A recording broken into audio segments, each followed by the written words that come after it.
All right, today we're going to take on the question of what if an examiner misses some prior art and the patent is later found invalid? Are there any repercussions for the examiner? Hi, I'm JD Houvener, owner and founder here and also a patent attorney at Bold Patents Law Firm. I've helped many inventors over the years get almost 500 patents as of today. I'm also the author of Bold Ideas, the Inventor's Guide to Patents. If this is your first time on our channel, please click below at the Bold Inventors Kit.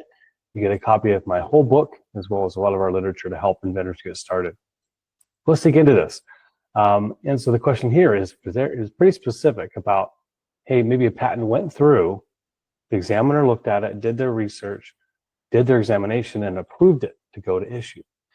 And later, in litigation, let's say, that patent is found to be invalid because the examiner missed some prior art. What do? How is the examiner in trouble? Do they get fired? What kind of repercussions do they have? Well, it's a great question, I think, because it can happen, right? Examiners are human and they can make mistakes. They can miss certain things. And my favorite part about this question is it really brings about this concept of your own diligence. As the inventor, you are really on the hook, right? To make sure that that patent is examined well. The best way to do that is by doing your own patentability search and submitting to the examiner all the information that you found while you did your search. In fact, you're required to do so. In an information disclosure sheet, as part of the non-provisional patent application process, you, as well as your attorney, counsel, have to submit any documents, any prior art that you found in the making of the invention and while conducting any prior art searches. So you give as much as you can to the examiner so they don't miss it. You want to make sure that they thoroughly consider all prior art that you know as part of that process so that you get this amazing, wonderful result of a well-researched invention. Now, there are some other things that can come up. Not all patent research is perfect, especially in the world of non-patent literature. What does that mean? Well, when examiners, and certainly you as you're doing your diligence, go through the process of researching patents and other documents, patent searching, looking at just patent applications as well as issued patents from the US and around the world, are relatively straightforward. They're categorized, documented, in really well-structured databases. And those tools can be searched using keywords, Boolean strings, different types of approaches on classification, where the search is being done in the technology art unit.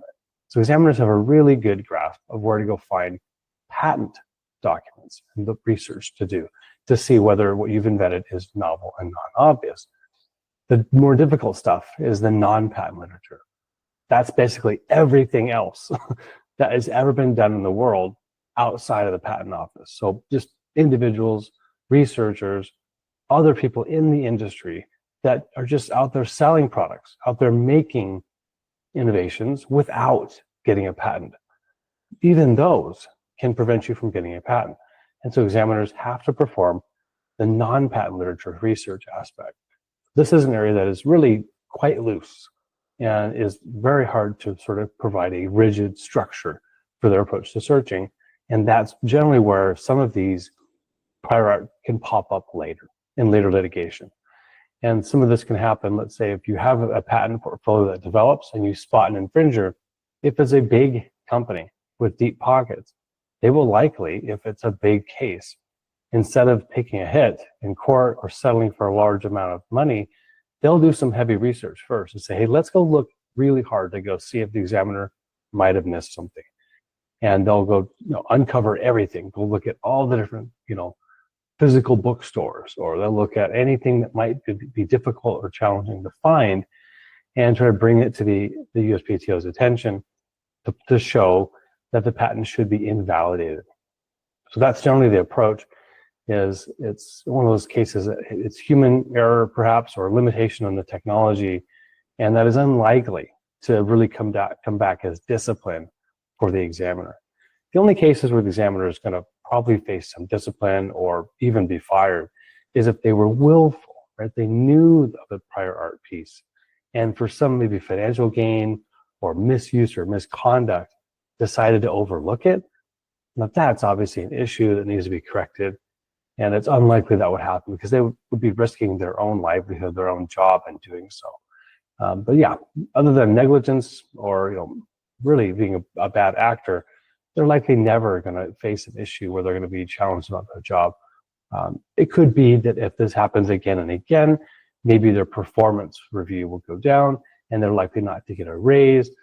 But in almost all cases, they're government employees doing their best to represent the country and making sure that they are the gatekeepers to prevent any non-novel things from getting through. So trust the examiners, don't come down on them. It's really on you, the inventor, right, to actually provide them as much information as possible so they can conduct that really high quality search. So don't skip patent searching and give your examiner a high five because they're working hard for you. Hi, everybody. I'm JD Houvener from Bold Patents Law Firm. Hope you enjoyed this episode. Go big, go bold.